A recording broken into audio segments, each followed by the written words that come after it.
So I already know you've heard the rumors floating around about Aaliyah allegedly being sedated and carried onto the plane before the tragic crash that took her life. You've probably also heard the whispers claiming her mother, Diane, supposedly betrayed her in some way, along with the speculation that her uncle Barry Hankerson ended up receiving a reported $90 million settlement after Aaliyah's death. Barry, when Aaliyah died, for a wrongful death, he got paid $90 million for her death. Am I supposed to say that on TV? Sue me, I ain't got nothing. I was with him on the negotiation. Now, here's where we need to pause and really think. Do y'all actually know the confirmed facts versus the rumors about Aaliyah's passing? I'm talking about the real, documented timeline, not the internet theories. Because I've seen people ask whether her family sold her out or even planned her death, and that's a very serious accusation that has never been proven. What we do know is that Aaliyah was known to be nervous about flying and often traveled with people she trusted. On the day of the crash in August 2001, she and members of her team boarded a small plane in the Bahamas after filming the Rock the Boat video, and the aircraft tragically went down shortly after takeoff. Multiple investigations, including findings from aviation authorities, pointed to the plane being overloaded and the pilot having substances in his system. There has never been verified evidence that her mother, Diane Houghton, or any family member knew the plane was unsafe and intentionally stayed behind. Now, regarding the renewed conversations, yes, online discussions have resurfaced after various public figures made comments about Aaliyah's early relationships in the industry, but it's important to separate speculation from documented history. Aaliyah's mother, Diane Houghton, born January 11, 1951, is the sister of Barry Hankerson, founder of Background Records. Aaliyah was born January 16, 1979, and her brother Rashad Houghton was born August 6, 1977. Diane was very involved in her children's early lives, and Barry Hankerson, who was once married to Gladys Knight, helped open doors in the music industry. Aaliyah began performing at a young age, traveled with Gladys Knight's shows, and was eventually signed to Background Records as a preteen. Where things undeniably became troubling was her association with R. Kelly. He produced her debut album, Age Ain't Nothing But a Number, and their relationship later became the center of serious controversy. Court records confirmed that a marriage certificate was filed in 1994, listing Aaliyah as 18 when she was actually 15, and the marriage was later annulled. R. Kelly was eventually convicted decades later on federal charges involving abuse and exploitation of minors. At the time, there were industry rumors, but the full scope of misconduct wasn't legally addressed until many years later. It's fair to question how much adults around young artists knew or should have known.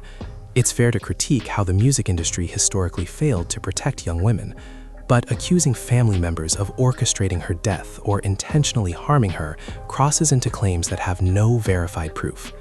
Aaliyah's death was officially ruled an accident caused by aviation negligence, not a confirmed conspiracy. These conversations are emotional because Aaliyah was immensely talented and lost far too soon. But when discussing something this serious, it's important to rely on documented findings rather than internet speculation. Talking a lot of smack. I'm like, age ain't nothing but a number, girl. I'm like, what you trying to say? So immediately I heard the song, and I said, I called her back 15 minutes later, told her, check this out. So we cut the track right then and there. And for the record, you are how old? That's a secret. Women doesn't disclose her age. But hold up, because it actually gets even darker. The 2019 Lifetime docuseries Surviving R. Kelly alleged that Aaliyah's parents were in communication with R. Kelly around the time of the marriage and supposedly assured him they would not pursue charges. Listen to this. Reports also claim that in exchange, R. Kelly transferred the rights to his first 3 albums to Aaliyah's family, which, girl, raises a lot of eyebrows. Not long after, the marriage was annulled in February 1995, and an NDA was allegedly signed between R. Kelly, Aaliyah, and her parents, agreeing that no one would ever speak publicly about it. And guess what? Aaliyah's mother reportedly pushed back on former dancers and background singers who said they witnessed inappropriate behavior, insisting they were lying and didn't truly know her daughter. And you won't believe this, there are even allegations that her mother encouraged Aaliyah to deny the relationship in interviews, which, if true, adds an entirely different layer to this story. I am really busy with the career and the fact that I'm getting ready to go back to school, so I'll just see how it works in. 3 years ago, there was this terrible rumor out. What is the deal with you and R. Kelly? Are you all married or not? No, I'm not married.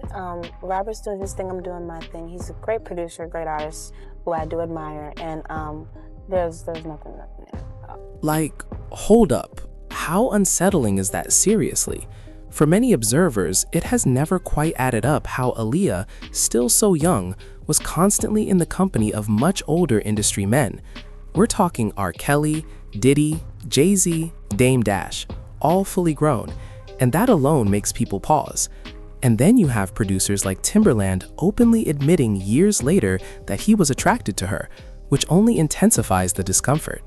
In a 2011 episode of E! True Hollywood Story, Timbaland acknowledged that he felt a strong attraction when they first crossed paths. But listen to this, they met while creating her sophomore album 1 in a Million, and she had begun recording it at just 16 years old. Meanwhile, Timbaland was 23 at the time. Another piece people bring up is that Aaliyah attended gatherings hosted by Diddy. I can't say what happened behind closed doors, but there are documented photos of her at those events. For example, there's an image from Diddy's 4th of July party on July 2, 2000, where they appear relaxed together on a bed. Diddy and Aaliyah were also photographed side by side at events like the 2001 MTV Movie Awards, and if you go down that rabbit hole, trust me, you'll see more instances linking them socially. She was frequently seen in those elite circles. Then suddenly, Aaliyah was gone in a tragic plane crash, and ever since, questions have lingered. Now, one of the widely reported issues with that flight was that the small aircraft was several hundred pounds for its maximum weight capacity, which would have affected stability during takeoff. Beyond the weight concern, investigations later revealed the pilot had falsified credentials and had alcohol and other substances in his system at the time. Then there's the account shared by author Kathy Andoli in her book Baby Girl, better known as Aaliyah, referencing Kingsley Russell, whose family operated transportation services in the Abaco Islands, saying he was present as Aaliyah's team headed to the airport. According to that story, when Aaliyah saw the plane that would take her back to the US, she reportedly refused to board and returned to the vehicle. The account continues that someone from her group came back to speak with her about the delay. It is claimed she again expressed concern about the plane being overweight, after which she was allegedly given something to help her sleep and later carried onto the aircraft. And naturally, people ask, if she clearly did not want to board, why would she need to be carried on when she was asleep? Meanwhile, some public figures and commentators are now suggesting that perhaps the adults around her at the time, including family members, should face tougher questions, arguing that it's hard to believe no one knew what was happening. And here's where it gets even more complicated. Family members have been directly questioned about whether they knew what was happening behind the scenes.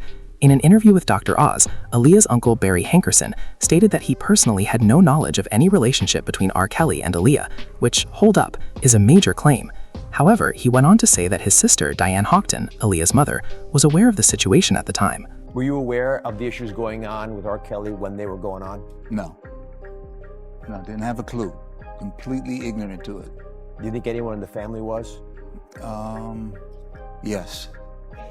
Yes, I think my sister knew a lot more than what we thought she. He says he had no idea what was going on, which, hold up, a lot of people find hard to process. But then, critics point to reports that Barry received a large financial settlement connected to Aaliyah's death, with figures like $90 million being circulated in conversations. And there were rumors at the time suggesting Aaliyah may have been planning to leave Blackground once her album was released. On top of that, it's been reported that a liability agreement was signed shortly before her passing, stating that if anything happened to her, Blackground would not be held responsible. That detail alone has fueled years of speculation. Some people interpret those business moves as purely financial, arguing that the label's priority was protecting its investment. Others feel it reflects a deeper issue about how young artists were treated in the industry.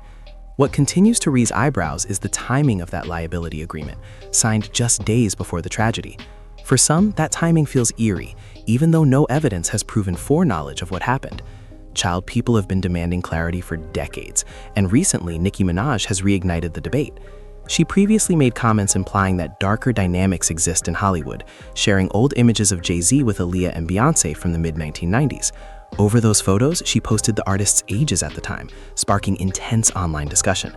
In another post, she referenced Jay-Z and questioned the appropriateness of age gaps in past industry relationships. She also tweeted about how differently the public would react today if a 30-year-old rapper were seen publicly involved with a 16-year-old. Then she suggested she would call out other media figures as well.